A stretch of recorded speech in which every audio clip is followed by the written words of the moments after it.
Howdy, howdy. Wednesday night art retreat. How's that a new name? Something. All right, what's happening here, internet? Wake up. And am I live at all? Howdy, y'all. I'm live, but what the heck? Why is it so blurry? Let's see. It says my internet connection is unstable. If you're on Wi-Fi, try plugging into your router or moving closer to it. That's not gonna work. All right. I seem to be experiencing. Actually, that's improper grammar there. Let me quickly visit my router, which is downstairs, and I'm gonna go see what the deal is. I'll be right back, and we'll start drawing. But I gotta figure this mess out. Be right back.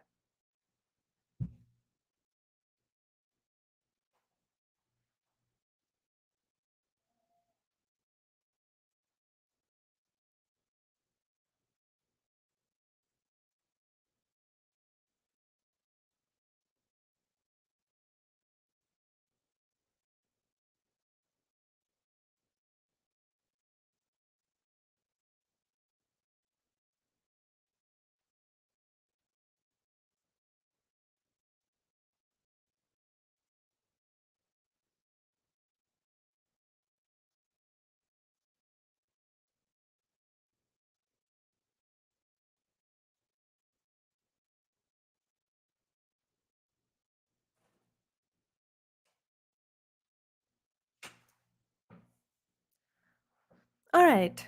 It looks like the image is sharper and everything is working. Yes, that looks a lot more like it. Thank you for waiting. All right, is it working? All right, looks to be functioning properly now. Cool. Well, since you guys are here and I'm here and it's been a while since I shilled. Gotta shill at least once a week.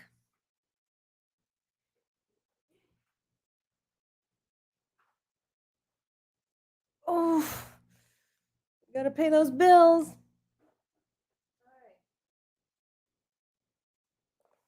What do we have here? As always, I'm here to remind you. None of you care about art, anyways. You're here to click on things that are non-art related, although I do have some art related stuff. But I would like to remind you to take care of your soul and mind also. Yes, this is the pretentious segment of the show where I shamelessly shill white bread art, and also showing off this disgusting old bandage. Anyways, so we got 4 volumes of unique, authentic, highly creative white bread art.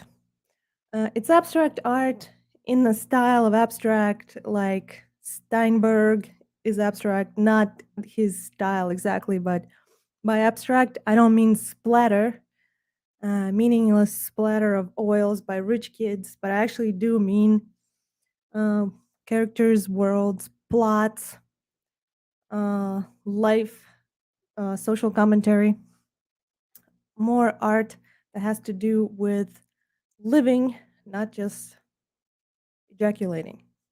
Anyway, so we got 4 volumes. I'll quickly show you each one of them, and then we will start coloring. One book is so much lighter than all 4. All right, so, and this is the first one, my first one. Beautiful volume 1.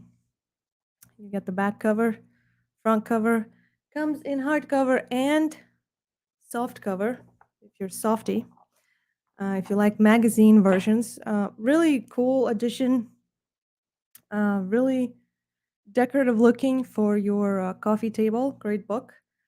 It looks like it's a kid's book, but adults will enjoy it just as much, if not more. They'll find a lot more interesting art here. And like I said, there's no text, there's no splatter. A lot of it is somewhat of a archetypical, stereotypical. You get to meet characters, you get to meet the face of an AI or what have you.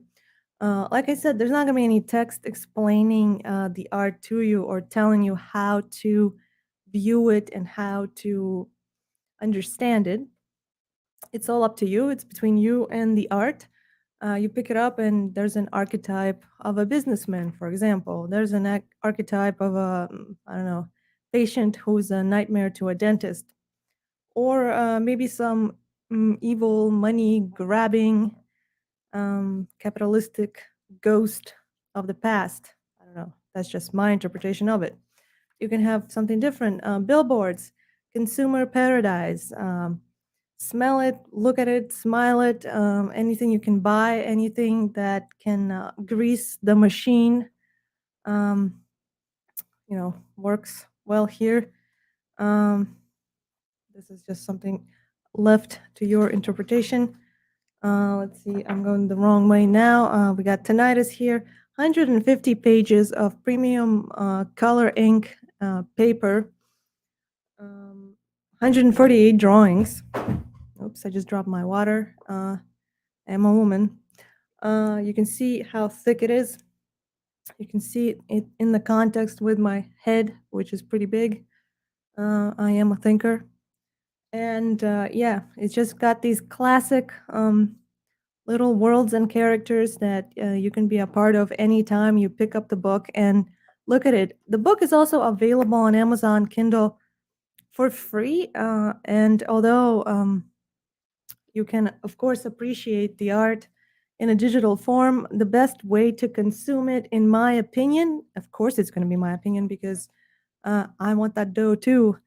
Um, but is to have it printed out in front of you and hold it in your hand and have it like as a real piece of property, not just something digital cluster of information. All right. Same thing goes for volume 2.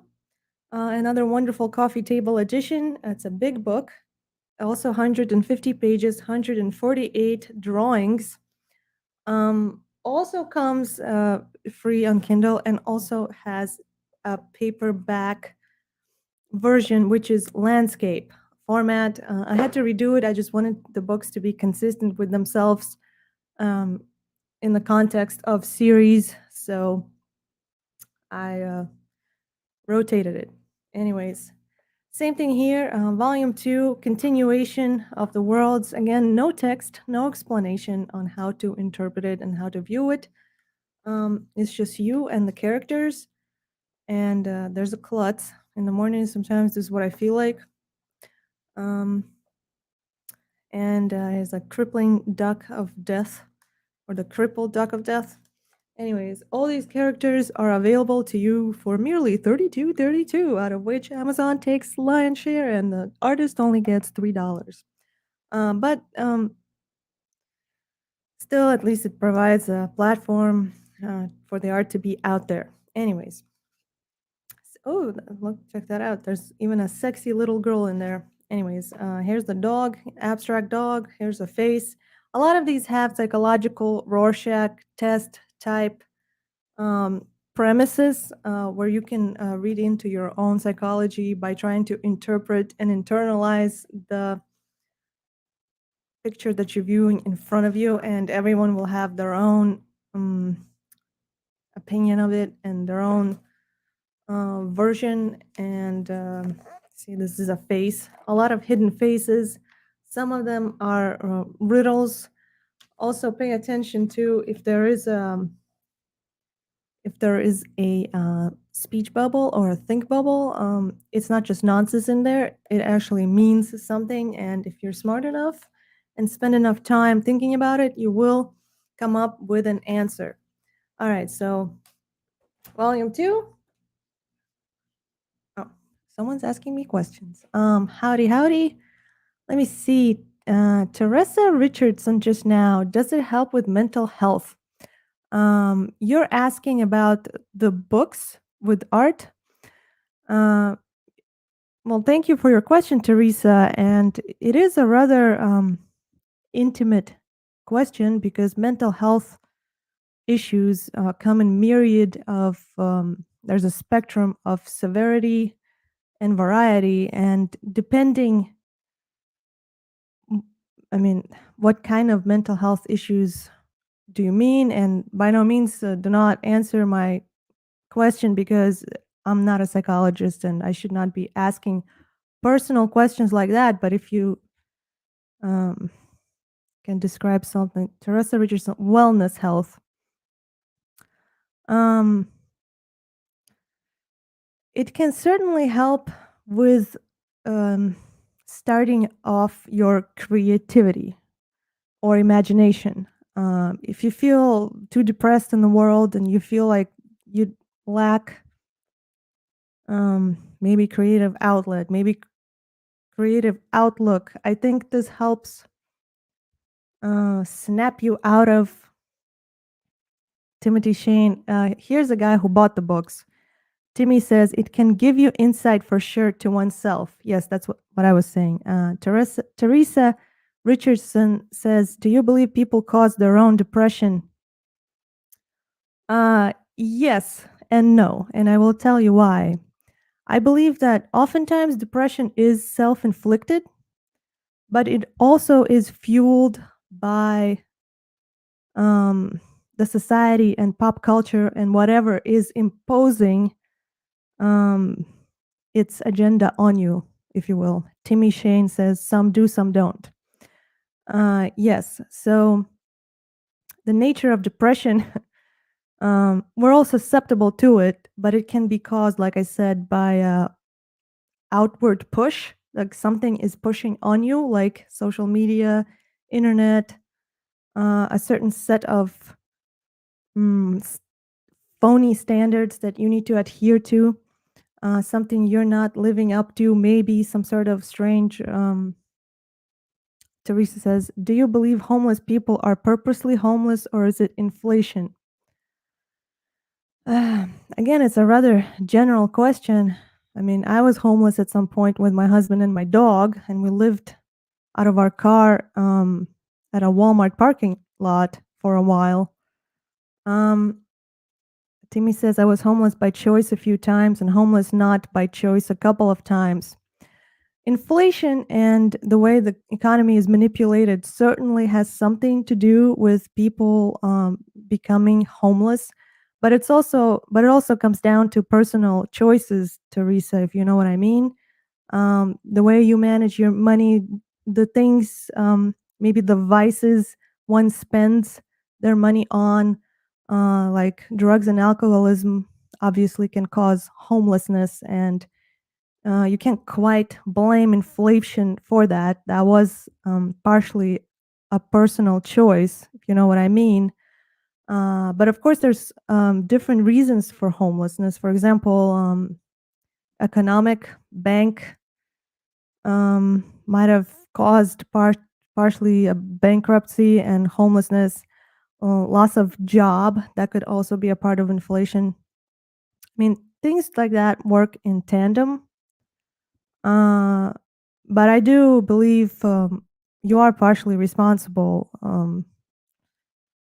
for the for the decisions that you make, and if you end up homeless, and maybe even just trusting some other grifter. Like my homelessness for a while was caused by a grifter, and me making bad decisions and trusting that grifter with my personal information and money, and hoping that person was going to help me, and it turned out that they scammed me, and I was left out on the streets without a home, without money, without promise of help, anything like that. So partially it was my problem, it was my mistake for not reading into that person. And Teresa Richardson says, isn't it a fact that entertainment people are paid to live in their cars by networks, then they go home at night to a house? They're called half homeless because what they are doing is not a real homeless person. Timmy Shane says crisis actors. Teresa Richardson says, yes, Timothy, crisis actors. Yes, it's true. There are crisis actors, but there's also people like celebrities that need to disguise, that they need to write their own story. That's a tearjerker. And a lot of them, I've known someone um, who worked in Hollywood for a long time, and oftentimes it would be just this like 17, 18-year-old girl came from out of state with talent or whatever, and now she's living out of her car, right? Trying to make a career, but really she has parents at home. They're sending her money all the time. She can't afford staying at hotels, motels, whatever. And she makes her way out of that situation really easily. So it's not a real homeless situation. She just chooses to be that for a story. Teresa says that is not a true homeless person. Well, yeah, if you have someone who's willing to help you financially, then you're not really homeless. You're choosing to be homeless to use that status. But a real homeless person does not have anyone like that. There's not someone out there who are willing to wire them money and get them out of poverty situation. A real homeless person is in a way on their own. Timothy Shane says fake rags to riches stories. Yeah, that's exactly what I was talking about. They want you to think that you are at the bottom of the economic totem pole because you don't work hard enough. Yes, and Teresa says, don't you think that it is a fraud to put that on TV and the internet to fraud the American public? Oh, absolutely. I subscribe. That's a big scam. People are scammed. Timmy Shane says, life is a fraud.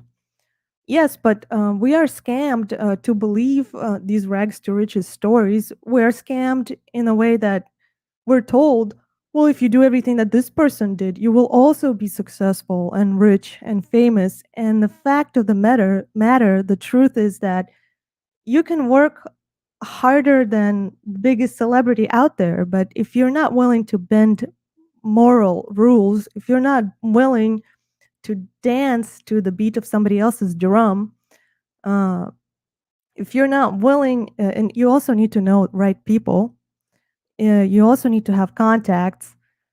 You have to be in the game already uh, to be part of all of this big scam. But if you're trying to make it on your own and be sincere and honest to yourself, most likely you will not make it um, on the internet or on TV. You will not end it. People who end up with shows, popularity, that are raking in a lot of crowds, views, reactions, are put there by someone. Someone has allowed them to be there. They didn't really make it on their own. They knew somebody, some handshakes were done behind the scenes. All right, sorry. Timmy Shane says, life's a fraud. We were duped into reincarnating back to Earth to keep the gravy train going. Wow, we're going deep here. And sell your soul, literally and figuratively. And Teresa says, so Christ is acting as social engineering the United States, which is social media. Yes, and it's not only United States, it's actually the entire world or the bulk of it, unless you're in some remote tribe, you are part. It's not just United States, it's all the big names in the game that are partaking in the scam. And yes, our opinions are manipulated, our judgments are made for us. And Timmy says, manufacturing consent, exactly. And ideas are put into our head, and it appears like we were the authors of our own decisions and choices and ideas, but in fact, we are prey to the predators that are behind the machine that is shaping our social engineers shaping our opinions. Timmy says some homeless people refused to consent. Yes, some homeless people are actually true genii with like several, sometimes several master degrees, but they just figured out the game and chose to be homeless, to not be a part of the system, chose to be on their own. And I guess those people are homeless, but also they're, well, anarchist in a way, right? And they're off the grid. And Timmy says you have to find your own way with minimal consent. Yes. Teresa says, I didn't choose to be homeless when my second husband hit me and kicked me out of the house, and then the sheriff made me leave with a contempt of court. That is elder abuse. Wow, yeah, that's a strange situation you're in, and weird that sheriff. You see, I'm not American. I don't quite understand what leave with a contempt of court. What does that mean? I can look it up quickly.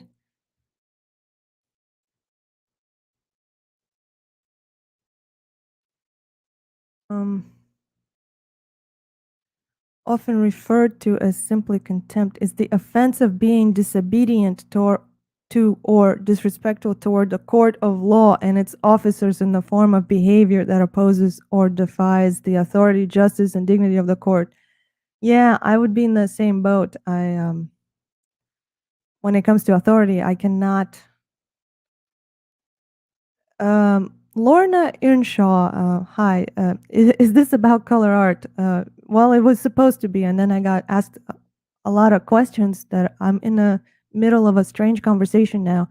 Timmy says usually, yes. By this time, I'd be coloring already. Lorna says, I got some books on Amazon and they were cool. Um, but Timmy says, but we got sidetracked. Lorna's laughing. Yeah, haha. Okay, I'll tune later. Yes, sorry. I can at least open some art. A judge had placed me in the house during the 12 months protective order. Lorna says hi. Timmy says hi. Hi, sorry. Let me at least share the screen with you guys so you can see some art while we're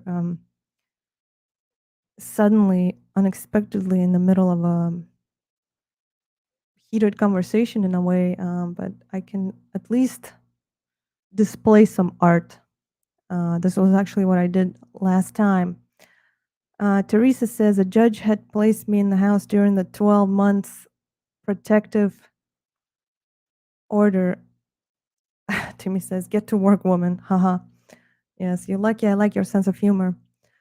Well, yeah, and the irony is too is when you do not obey the authority, which is oftentimes not right. Authority is corrupt.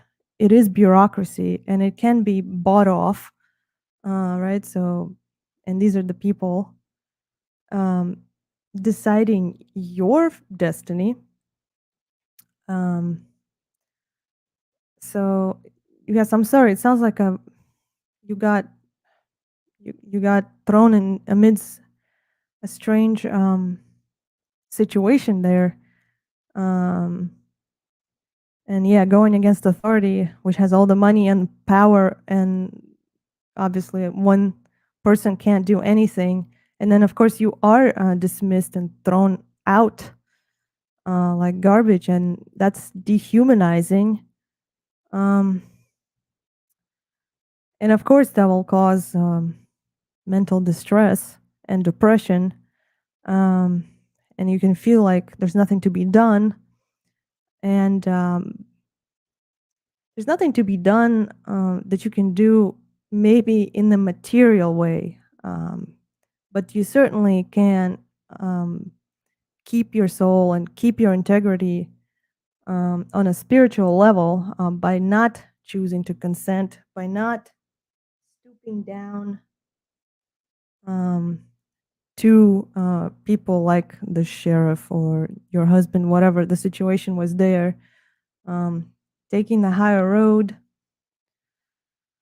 I mean, It's like Leo Tolstoy said, every happy family is happy in the same way, and every miserable family is miserable differently. So, not knowing um, all the details of the situation makes it difficult, very difficult to comment on it. And who am I to comment on it? I mean, I know you're asking me questions, um, but it certainly can feel like there's nothing you can do um, on the surface, but there's always something can be done, like I said, on a thinner mental or spiritual way, and not losing your self in emotion and anger and reaction, and not mm, yeah, you gotta preserve your soul no matter what, no matter what the challenge is. And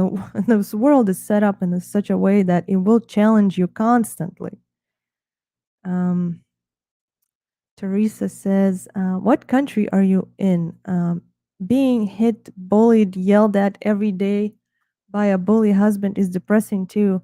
Real people don't choose to be depressed and homeless, yet crisis acting monetizes it. When you have no help, where do you go? Well, I'm in US now, but I am from Ukraine, and that's an entirely different mess, where the government and authority messed up crazily, and people are not just homeless, they're limbless, and some of them are lifeless out there right now, and it's all because of the bad choices of the government. uh, yes, being bullied and yelled at, it's not good. But did he have a drinking problem or something? I don't know. See, it's a difficult situation. Real people don't choose to be depressed and homeless. uh, It depends. Some people definitely choose to be depressed because they have nothing better to do. Other people are thrown in homelessness and depression. Um, Crisis acting definitely romanticizes um, homelessness, but there's nothing romantic in homelessness. It's an ugly thing, especially if you're in a place where nobody can help you. Timmy says churches are usually a good place to start. You can meet people who want to help, and if you are a good worker, word will spread and people will want you around. Teresa says he was drinking and taking gabapentin.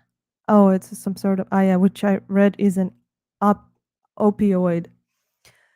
Yeah, so concoction of drugs and opioids is definitely not a good idea to do, and I don't know why was he even doing that? Why was he drinking and taking drugs? And why is the authority on his side? It appears he had high blood pressure, diabetes. But what has opioids have to do with high pressure and diabetes? See, it's weird. Like medical system is gonna hook you up, and then and drinking doesn't help with diabetes. Drinking has a lot of sugar in it. Alcohol has sugar in it. Why is he drinking with diabetes? And what to do about homelessness? Well, I can tell you my personal experience with homelessness. Uh, I was homeless in 2 states, and one of the states, it was just useless. I don't know. I couldn't find. You gotta find a community, and like Timmy said, it's true. A community with strong Christian values, where people really are willing to help out. And of course, you want to also provide like a good what's the word I'm looking for? Not feedback, but you don't want to just take and rely on kindness of strangers all the time. You also want to be a productive member of society. So what happened to my homelessness and my husband's homelessness is that we actually found a little community out in Texas, that it was through these people we were able to get help, and they were Christians, and they were a part of Christian church, helping your neighbor kind of association or something like that. And they found out we were homeless. They like right away we're really thrilled to help.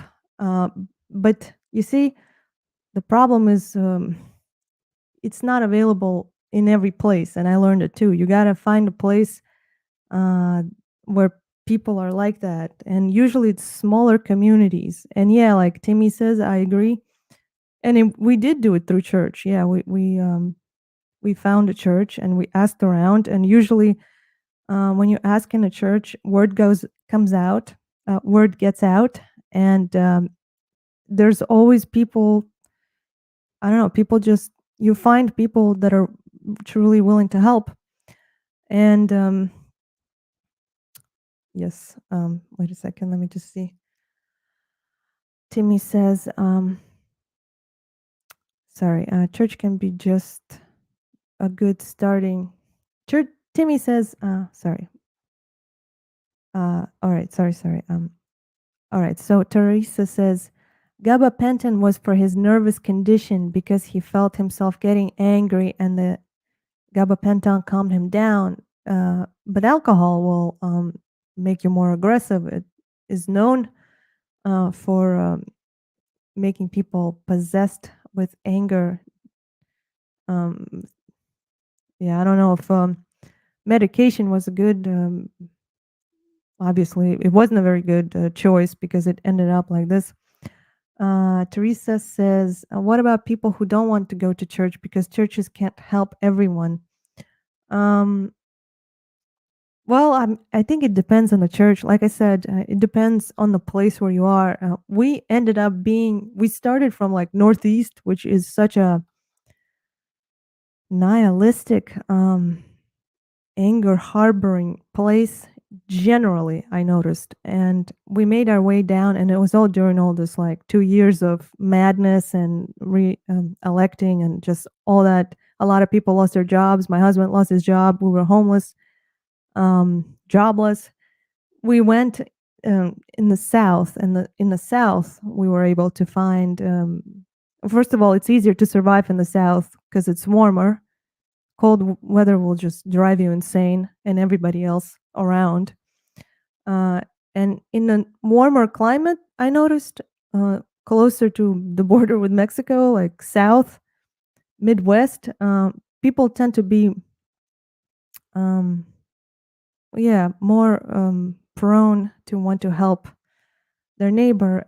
If you don't want to go to church, I'm not saying you should become like a member of that church, or because I'm not really a member of any church, and I'm kind of like my own church. I know it's gonna sound strange. Um, I didn't like become a part of anybody. It's just a good place to meet people, is what I'm saying. A church. You don't necessarily need to share everything those people believe in, but just respect their choice of beliefs. Um, but again, like I said, it depends on the place and on the church. Um, Timmy says church can just be a good starting point to mingle and make contacts. Yes, it is exactly what I just said too. You don't have to be a part of the faith necessarily, but many of the people there want to help. Yes.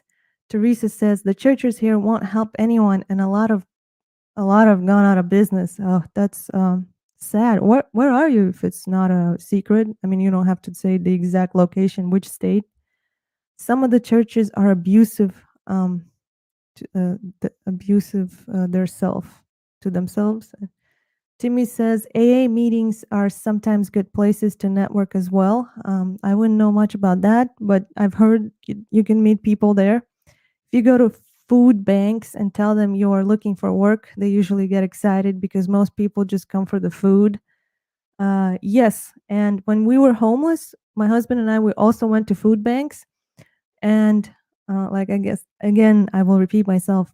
Perhaps a lot of it depends on where you are. In the South, though, Midwest area, people in food banks were extremely helpful. We met this one woman, and she found out we were homeless. She couldn't believe it. She started like posting all over Facebook, looking for jobs for us. And then in like, I kid you not, in 20 minutes, our phone was blowing up with offers for work, and we were able to get the money for rent, we found someone who was willing to rent out to people who had no job, and it worked out great, and we're still here. Um, you just never know who you will run into. All right, let's see. If you go to football, yes, Teresa says he was drinking energy drinks too. That's also not a very good idea. It's a stimulant. Don't food banks want people to work for free? You're not gonna work for the food bank. Yeah, you're talking about volunteering. No, no, no. I mean, you just go to a church or a food bank to meet people, to make contacts, to get referrals, and then we weren't offered a job to work for the food bank. We just found this lady who was an activist in her community, and she happened to share our story on Facebook, and then the job offers just blew up our phone. So no, you will get real job with money. Where I live, we don't have food banks. Oh, I'm sorry. Um, Banana face. 2 minutes. Teresa, they have food banks where you live. Uh, wait, wait, just now, am I missing something? Are there food banks, free food, or what they're calling a grocery store? Um, I'm like late 2 minutes in the chat or something or what? There are separate food banks, but oftentimes they do work with grocery stores. You can go to a grocery store and ask if they have a program. Timmy says they do look for volunteers, but it's usually very young or very old people looking for something to do. But if they know you need money, they will spread the word. Teresa says you can call a grocery store a food bank. Walmart is a food bank. Sam's Club is a food bank. Publix is a food bank. You're being clever with words.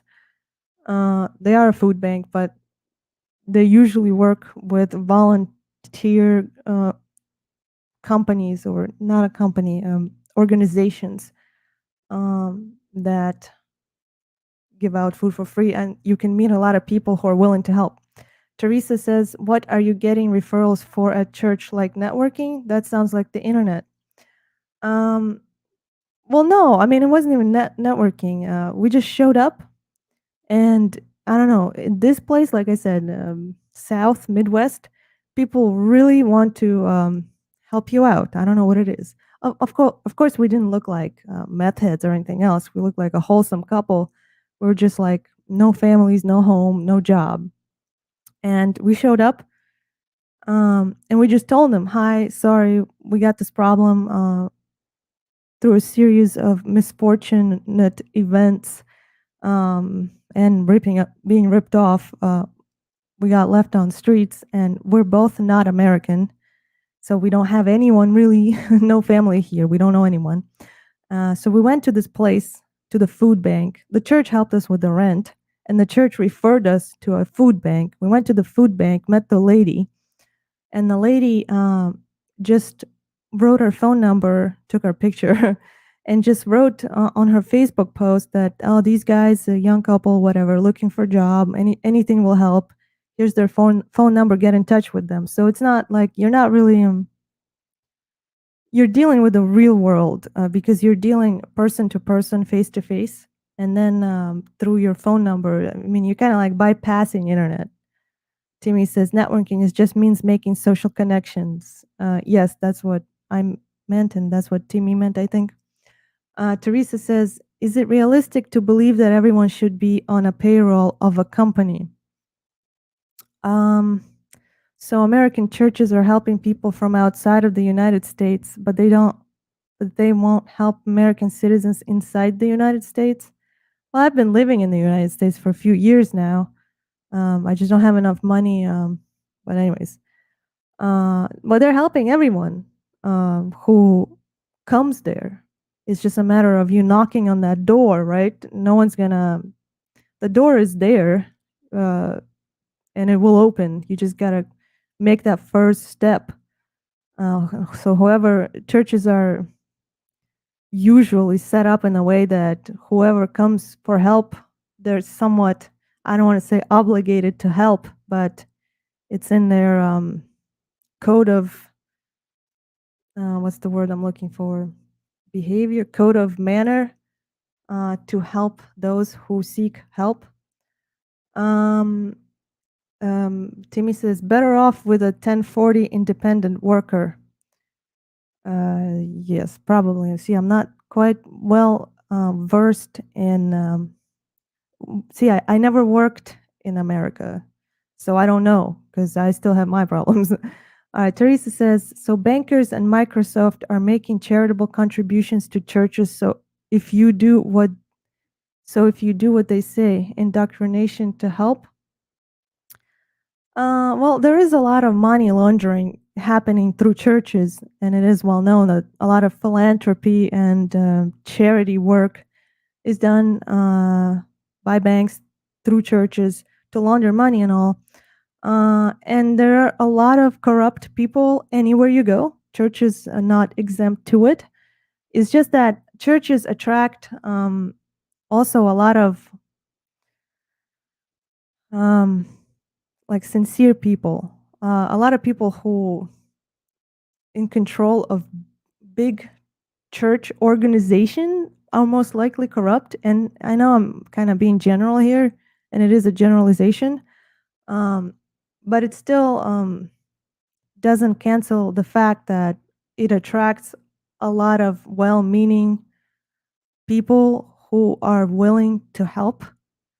And it does, I don't know, like people here in the South, they're more Christian. They do, maybe it's a religious indoctrination. And I mean, that's another road we can digress on.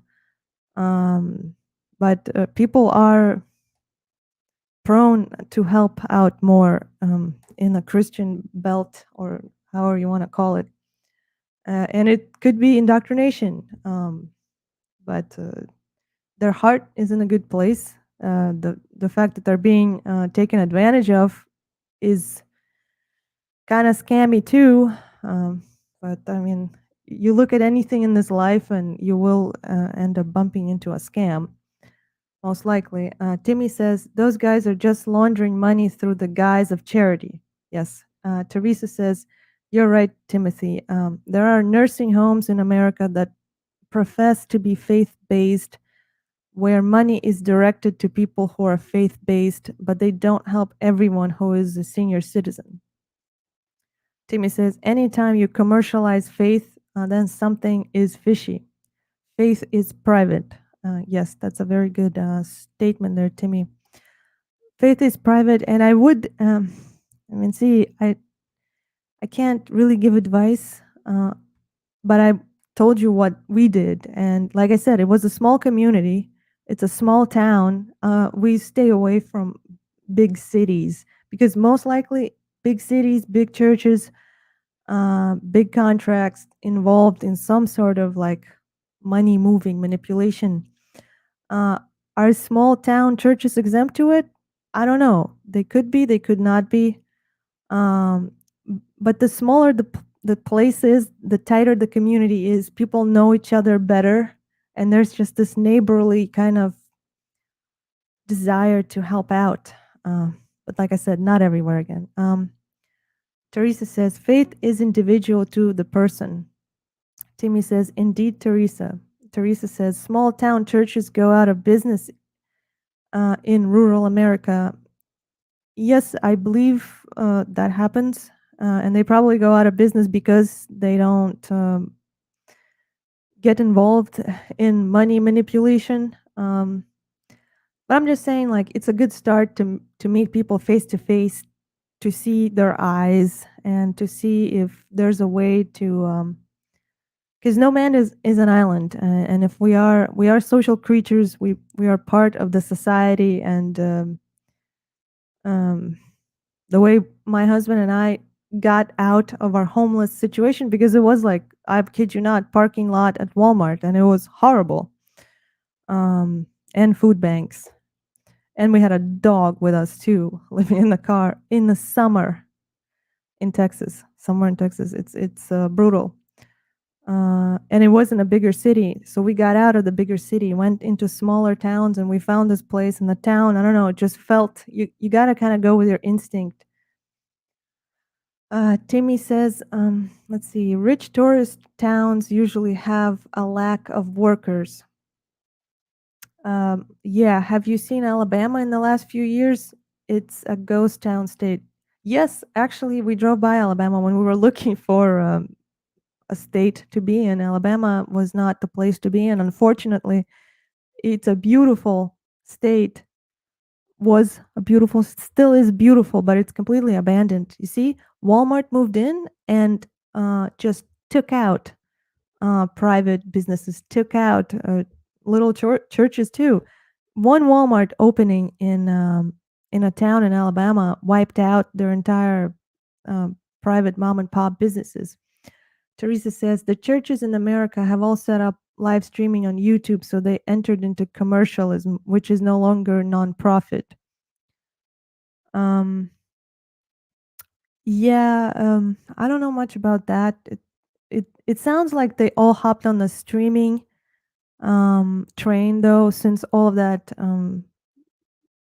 bacteria madness started happening, and there was another way to close down the churches. Obviously, all that you know what I mean. Pandemic when that happened, that closed down. That was done intentionally to close down a lot of private organizations, small private mom and pop organizations, and of course churches also, in order to stay alive, because no one was showing up, they went the streaming route, uh, which is, if you're a church, it's a little lame if you ask me, but I don't know, I guess that was the only way for them to continue to stay alive as organization. I don't know much about that. I don't know if the church that helped us did that. I just know we met a lot of nice people that, like, if you're good at reading people, if you have if you can just see through people's eyes and what their intentions are, uh, you can usually guess right or judge a person right, and you'll see that a person is willing to help, because there are a lot of people who had cushy lives and they feel like they need more meaning in their lives, and through helping others, through serving others, they find meaning. And I guess church, in a way, provided a haven for those people too. And yeah, maybe their intent is selfish in a long run, because they're doing it for their own, like, selfish needs of fulfilling their gap in their life. I don't know. But then again, when you help others, I don't know, it kind of like it all goes around. What am I trying to say here? Am I making sense? I'm trying to do art and think, and let me see. Teresa says big donors can still contribute money to some churches online. I have not gone to church in 40 plus years. We've always had church TV on cable TV and Billy Graham on free TV when it used to be free air TV. Yeah, I'm not a church goer either. Uh, I was born Orthodox Christian in Ukraine, but churches have always, something about churches have always, as an institution, I guess because it was an institution, it was a bit of a turnoff for me. You could still meet a lot of well-meaning people there. It's just that you're not there for the agenda. You're there to meet people. Um, yeah, and churches are all, a lot of them are really eager to recruit you, or what's the usher you into their religion or agenda. I don't know, denomination. What's the word I'm looking for? So you got to be careful. You got to have discretion. You got to mean well, but you also want to preserve your own personal individual freedom, right? You don't want to appease anybody. You don't want to offend anybody. You want to be respectful, but you want to stand your ground too. Teresa says some of the sermons are boring when they repeat the same thing every Sunday in a ritualistic way. Well, yeah, and those are not really, I don't view those as, I'm not trying to sell you on going to church or anything because I'm not a churchgoer and I know exactly what you mean. I get put off or turned off by a lot of sermons, and you can see the phony, right? And that's unfortunate. You get to see that they're just phoning it in for the money, right? For the donation and for the, because a lot of them have sponsors, just like you said, donors, um, and that's what keeps the machine going. And you won't find true spiritual mystics anywhere online. You might accidentally run into them somewhere in real world, but anyone who's online pushing anything is most likely, or trying to sell you on anything is of course um not not really in it for spirituality's sake. There's an ulterior motive. They want something out of you, right? And that kind of ruins the sole purpose of true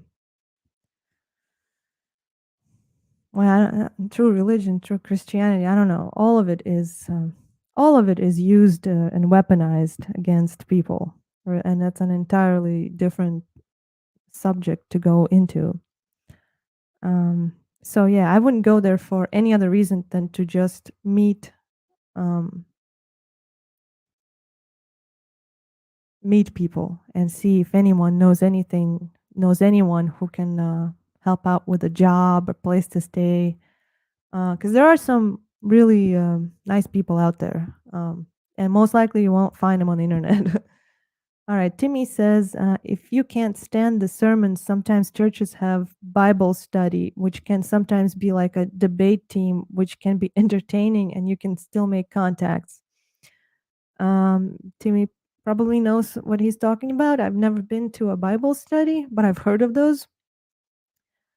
Timmy says, if you're doing something to maintain your lifestyle, you can't be fully trusted.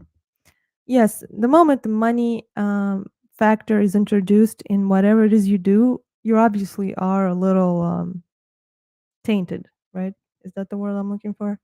It's like YouTubers that phone it in just to keep up with the algorithm. Yeah, exactly. So you're appeasing an algorithm. You're appeasing a crowd.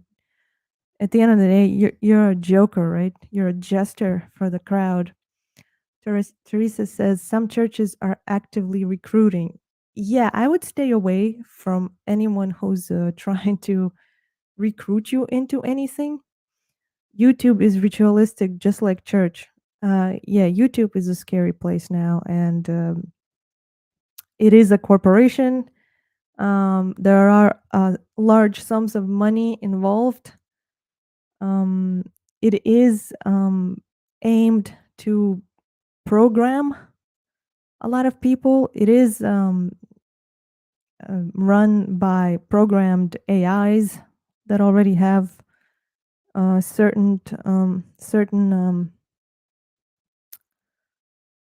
for lack of better word, program program into them. Geez, I'm really failing at saying that sentence. But pre-programmed, premeditated storylines and agendas to shape. It's social engineering. Yeah, YouTube. Yeah, YouTube is like worse than news channels altogether these days. It's its own church, the church of YouTube, and it's scary, and it wants you in it, like the army, which is another scary recruitment program. Um, all right, Timmy says, that's why I like white bread. Never phones it in. I phone it in sometimes when I'm too tired. What you see is what you get. Oh, yeah, but with the art though, yeah, it's never phoned in. It's exactly what you see is what you get.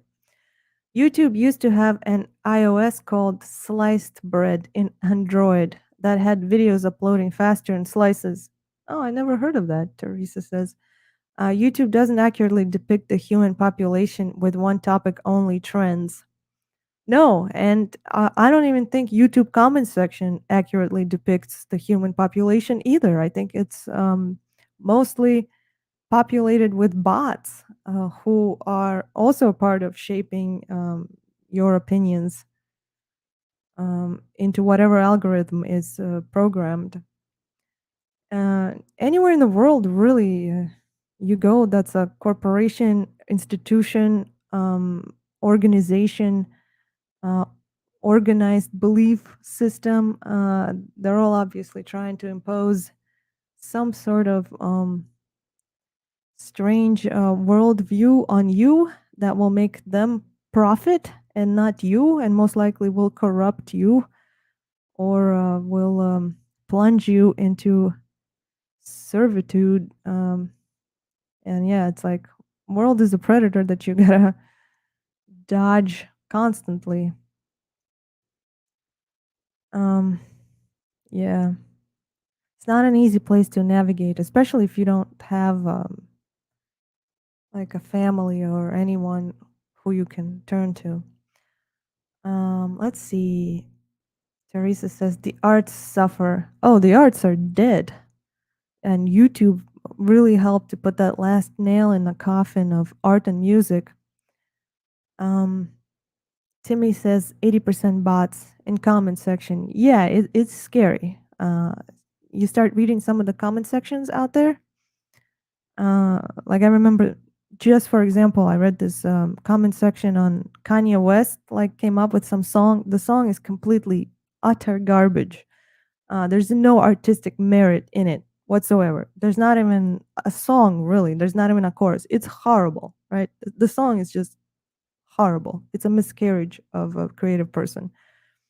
Yet the comment section, you read and read and read and read, and it just unanimously screams at you, he's a musical genius. This is a masterpiece. I'm like, are you trying to brainwash me? It's like I'm looking at the sky, I see it's blue, but the majority around me screams that it's black or whatever, purple. And now I have to like go with the crowd and believe that it's purple. Like I gotta go with the crowd and believe that Kanye West is a musical genius. Are you kidding me? Teresa says, is it bots or is it humans deciding where the videos go? At this point, I don't even think it's possible to say anymore. Timmy says, they want you to think that you're stupid if you don't think like the bots. Then the humans mimic the bots and essentially have become flesh and blood bots.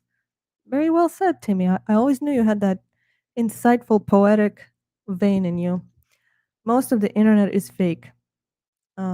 Yes, I definitely believe that. Teresa, there's actually something called the dead internet theory, which I think is very close to truth. Teresa says YouTube had a terms of service that said uploading should not move faster than that of a human. Oh, geez, that's just strange. But I'd believe it. Timmy says, like it literally doesn't exist.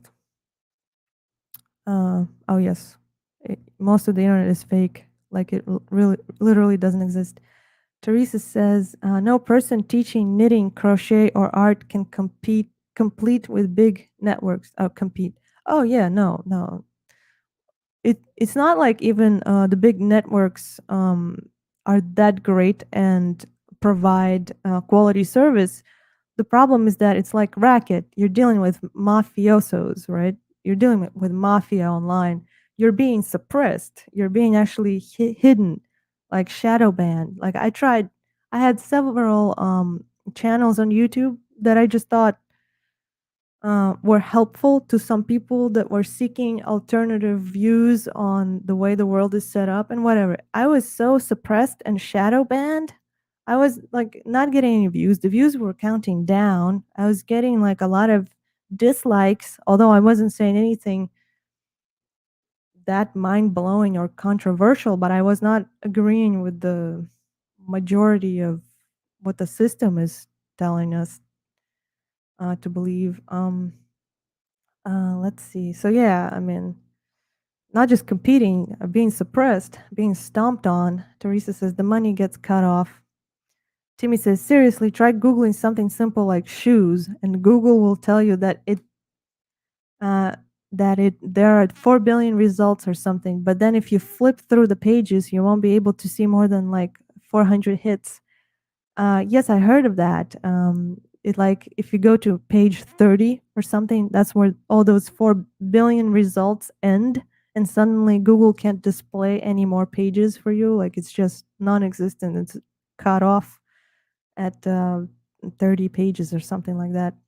Teresa says, doesn't the Bill Gates Foundation contribute to humans acting as bots? Oh yes, what does the Bill Gates Foundation does not contribute to that is destructive and self-destructive?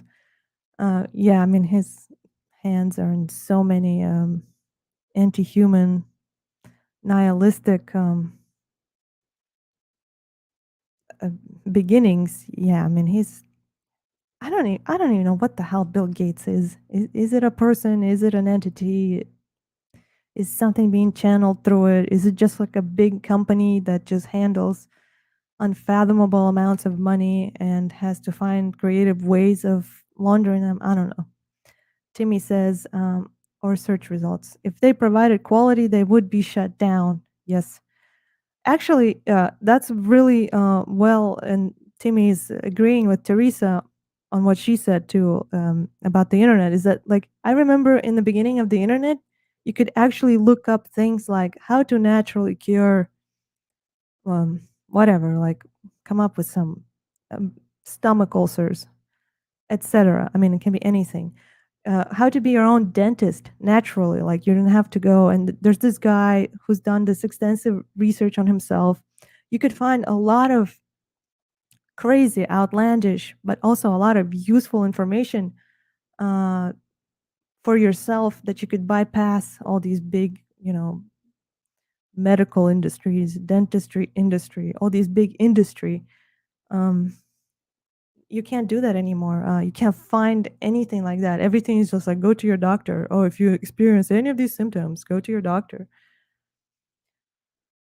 Teresa says, yes, suppression and obstruction is a great point.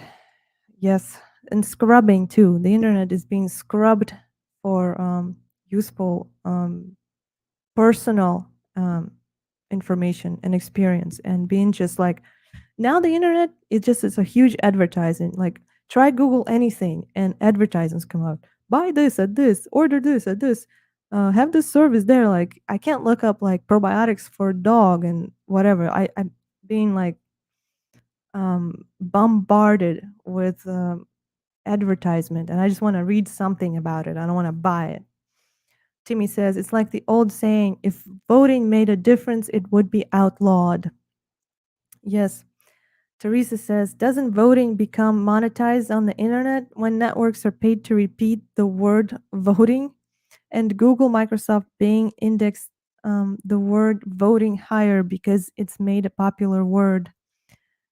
Timmy says, right on, Teresa. Teresa says, Facebook indexing voting is monetized by Facebook employees. Yes, I heard about that. All the internet companies are indexing the most popular words. You called it scrubbing, which I call it censorship. Yes. Uh, and Timmy says iatrarchy. Um, is that from the word iatrogenics? Um, yes. And you wonder why you're homeless. Look at you. You're saying all these things. It's not easy to understand the world on a deeper level and not be somewhat of an outcast. Um, I'm sure you don't wonder. I mean, obviously, there were um, a lot of steps that led to this. But see, even like with your husband, I don't know exactly all the details of his condition, and I don't have to, but he got prescribed opioids. Why? Opioids are known to alter behavior, and not usually in a positive way either. And of course, they cause dependency. And what's dependency? Or what's the word I'm looking for with drugs? You usually, is it dependency? But anyways, and what's dependency? You're being stuck in a loop of paying money over and over and over again to buy that drug, right? I mean, they've created a perpetual customer until you're alive and have this problem. You will be giving them money. Shady business. Timmy says, ruled by the medical industry. Yes. Yeah, iatrarchy. Yeah, I heard the word iatrogenic and how like my dog got iatrogenics. She got horrible. She had sepsis because she got misdiagnosed by a bunch of incompetent, money greedy doctors. All right, let's see. Teresa says Harvard medical research versus being a real medical doctor. We had a lot of medical research repetition on the internet, which is people repeating medical terminology. Timmy says government wants a monopoly on drug dealing. Yes, that's exactly what Timmy says. It just summed up what Teresa said before. But yeah, it's just, again, companies, conglomerates, organization grabbing power, scrubbing the rest of the people who has cured themselves naturally for cheap, because natural treatment, you can't patent a lot of the natural healing herbs out there, right? So what are they doing? They're trying to get rid of that. They're trying to, first of all, create this phony storyline that everything's natural is quackery and that it's going to only give you side effects, yada yada. But trust us, because we are representatives of the government. We are the authority and we are the medical experts. And they're throwing around all these words like science and um, medical research. And by the way, all the medical research is sponsored, right? And of course, they will come up with whatever um, the quota, they're trying to meet the quota with whatever agenda they got paid to prove. So of course, what research proves nothing. All right, let's see. Teresa says, our vice president said at one point, if we get what's popular, we should get free internet. The internet needs regulation. I want legal marijuana, but we don't want legal marijuana, where the prices keep increasing every year. Timmy says the internet needs to go the way of the dodo. I'm not quite sure if I understand that reference. Teresa says, you might be right, Timothy. The internet should be shut down. Ah, I gotcha. All right, yes. The internet should be shut down. Timmy says, thanks, and a smiley face. Teresa says, dodo bird is extinct. Gotcha. Yes. I'm all for it too. I would much rather live in a world without internet, but what the majority, or at least the internet, is trying to convince us that the majority of people believe that we are living in the best times ever.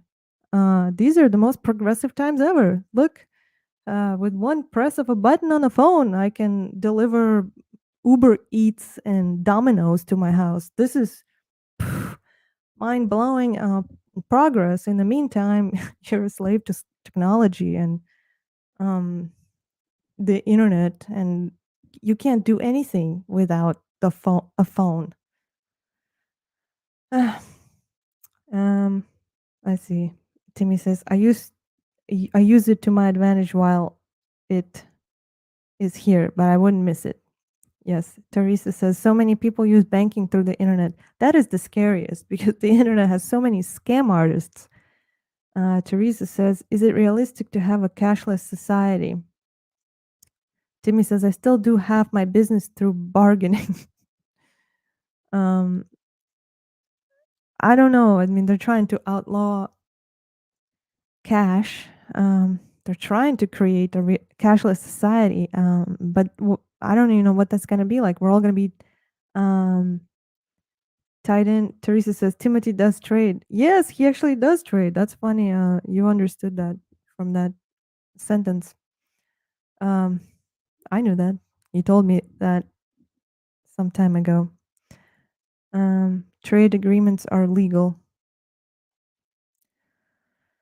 Uh, oh, I spoke so much. I mean, this is like really great conversation we're having, so much so that I'm running out of voice now. Trade agreements are legal. Consent with both parties. Yes. Timothy Shane says exactly, Teresa. Well, yeah, at least your hands are not yeah, that dirty because exactly both parties agree. All right. Oh, you know what, you guys, I think I might have to wrap it up soon because I already had a long day of work and I feel like I'm losing my voice and that's gonna be yeah, it's not gonna get any better. Teresa says you have been fun. Thank you. Thank you for providing such a colorful um, subject for conversation, and it's great to have Timmy here too, and that we're all on the same train. Maybe we'll actually color next time. Yes, I'll try. But I wish you luck, Teresa, and there is hope, at least on the spiritual level. Just stand your ground, and um, you get it. You get a lot of things, but it was fun. Yeah, and when you get a lot of things, the world is not the funnest place to be. In general, it's kind of painful to live the more you understand. Teresa says, I'm old. Timmy says, good luck, Teresa. And she says, I'm a senior citizen. I'm a housewife without a house. Well, I know it's not much help, but you can always come in and chat, and we can all collectively think up some solutions. But I would try, like I said, a church or something that would not irk you on the inside, some sort of church-like or food bank organization where you can just meet face to face, person to person with people and weigh your options and just talk. Sometimes just even having a talk or a chat can make you feel better. Oof. Well, thank you so much, everybody, but especially Teresa and Timothy.